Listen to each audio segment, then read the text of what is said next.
السلام عليكم ورحمة الله وبركاته. نحمده ونصلي على رسوله الكريم. أما بعد فأعوذ بالله من الشيطان الرجيم. بسم الله الرحمن الرحيم. পবিত্র মক্কাতুল মুকাররমা থেকে আপনাদের সবাইকে জানাচ্ছি আন্তরিক শুভেচ্ছা এবং মুবারকবাদ। আমরা গতকাল মক্কাতুল মুকাররমাতে 27-এর কদরের রাতকে কাটিয়েছি। আজকে বাংলাদেশে 27-এর কদর, একটি গুরুত্বপূর্ণ কদরের রাত। আল্লাহ রাসূল সাল্লাল্লাহু আলাইহি সাল্লাম, আমরা জানি যে লাস্ট 10 ডেজ অফ রমাদানে রাতে ঘুমাতেন না, একান্তভাবে তিনি ইবাদত করতেন। আমরা গতকাল দেখেছি লাখো লাখো ধর্মপ্রাণ মুসল্লিরা কাবার প্রান্তরে কেউ উমরা করেছেন, কেউ কিয়ামুল লাইলে অংশগ্রহণ করেছেন, তারাবিতে অংশগ্রহণ করেছেন। আলহামদুলিল্লাহ, আজকে বাংলাদেশে 27-এর কদরের রাতকে আমরা উদযাপন করছি। আল্লাহ রাসূল সাল্লাল্লাহু আলাইহি সাল্লাম আম্মাজান আয়েশা রাদিয়াল্লাহু তাআলা আনহাকে এই রাতে একটি বিশেষ দোয়া পড়তে বলেছেন। তিনি বলেছেন যে, আয়েশা, তুমি যদি এই রাত পাও তাহলে তুমি পড়বে আল্লাহুম্মা ইন্নাকা আফুউন তুহিব্বুল আফওয়া ফাআফু আন্নী।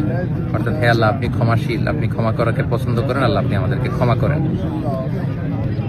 আল্লাহ রাসূল সাল্লাল্লাহু আলাইহি সাল্লাম রমজানের শেষ দশকে যখন পৌঁছতেন, তিনি ইদা জাআল আশরু আহিয়াল লাইলা ওয়া আইকাযা আহলা ওয়া জাদ্দা ওয়া শাদ্দাল মিযজার, সারা রাত জেগে ইবাদত করতেন, পরিবারের সবাইকে জাগিয়ে তুলতেন, ইবাদত করার জন্য বলতেন। এবং সারা বছর কোরআনের যে আয়াতগুলো নাজিল হয়েছিল এগুলো তিনি জিবরাইল আলাইহিস সালামের সাথে রিভাইজ করতেন, তিনি শোনাতেন। জিবরাইল আলাইহিস সালাম আবার আল্লাহর রাসূল ইসলামকে পড়ে শোনাতেন। তো এই ক্ষমার রাতে আমরা যেন আল্লাহর কাছ থেকে ক্ষমা পেতে পারি, আমরা কায়মান বাক্যে আল্লাহ তাআলার কাছে ক্ষমা চাই। আল্লাহ যেন আমাদেরকে উতাকা মিনান নার, জাহান্নামের আগুন থেকে রমাদানে যে মুক্তির ঘোষণা দেওয়া হয়, সেই মুক্তিপ্রাপ্ত বান্দাদের অন্তর্ভুক্ত যেন আমরা হতে পারি। পবিত্র মক্কাতুল মুকাররমা থেকে আমরা প্রাণ ভরে দোয়া করছি আপনাদের জন্য, আপনারাও আমাদের জন্য বিশেষভাবে দোয়া করবেন। এবং স্পেশালি আমাদের হাসানা ফাউন্ডেশনের জন্য আমি দোয়া চাই। ভেরি রিসেন্টলি আমরা একটা ফাউন্ডেশন ফর্ম করেছি, হাসানা ফাউন্ডেশন, যেটার মধ্য দিয়ে আমরা বাংলাদেশের বিভিন্ন শিক্ষা কার্যক্রম পরিচালনা করব। কদরের এই বরকতময় রাতে হাসানা ফাউন্ডেশনের ভবিষ্যৎ কার্যক্রমগুলো যেন আমরা স্মুথলি পরিচালনা করতে পারি। আপনারা এই ফাউন্ডেশনটির জন্য দোয়া করবেন। এবং ঈদের পরপরই আমি দেশে আসব।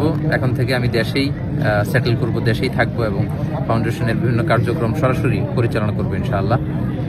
আপনাদের সবার কাছে দোয়া আছে, সবার জন্য আবার অফুরন্ত দোয়া, ভালোবাসা জানিয়ে মসজিদুল হারাম থেকে বিদায় নিচ্ছি, পবিত্র মক্কাতুল মুকাররমা থেকে।